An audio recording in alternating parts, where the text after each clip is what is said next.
While some Saudis enjoy the trappings of immeasurable wealth and privilege, the majority of the population struggles with daily oppression.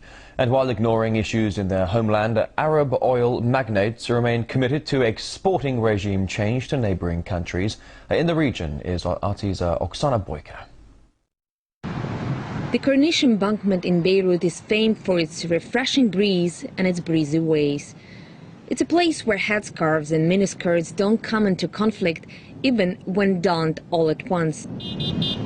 With a reputation as the most liberal Arab society, Lebanon is oddly becoming a refuge for the citizens of the region's most restricted country.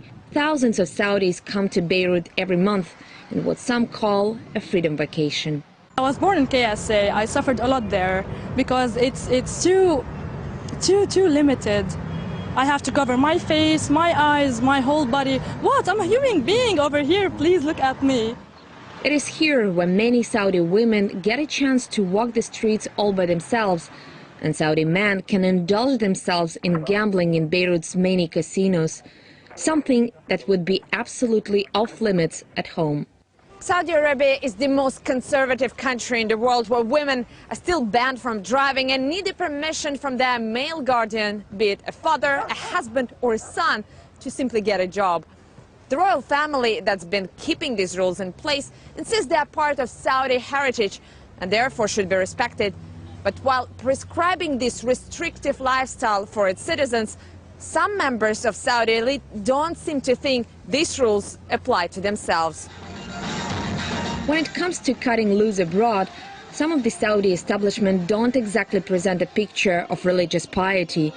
Saudi princes have been seen raining hundreds of thousands of dollars on women in nightclubs, ready cash by their sides. The excesses of the select few and restrictions for everybody else has not gone unnoticed, fueling public discontent that over the past year has been repeatedly met with live rounds. 4 protesters have been killed in Riyadh this year alone, with up to 50 arrested. In March, the country's religious council issued a fatwa that equated demonstrations to a sin, punishable by death. Once you have a demonstration in Saudi Arabia, typically that demonstration would be repressed harshly. And we have heard and seen many reports by independent reporters and human rights organizations verifying this fact.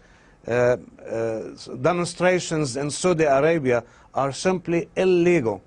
Yet, despite harsh treatment of its own protesters, Saudi Arabia has been very supportive of revolt elsewhere. Riyadh was among the first to push for international intervention in Libya, while in Syria it's believed to be the main financier of the rebels. When things did not move as expected, mainly because of the Russian and Chinese vetoes at the UN, I think they decided to play a major role, and by announcing even publicly that they're planning to arm the rebels in Syria. For all its rough tactics at home and abroad, KSA is never scolded by the USA. Riyadh and Washington are currently negotiating a $60 billion sale of advanced American weapons, brothers in arms. Conveniently, they're still not each other's keepers. Oksana Boyka, RT, Beirut, Lebanon.